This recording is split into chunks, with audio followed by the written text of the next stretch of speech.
põhi, lõuna, ida, lääs, virre, kagu, edel, loe, loe. Lapsetoa seinal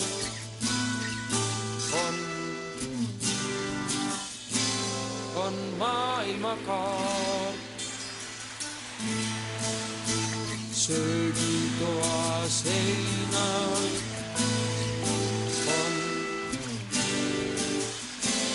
on Eestimaa kaart.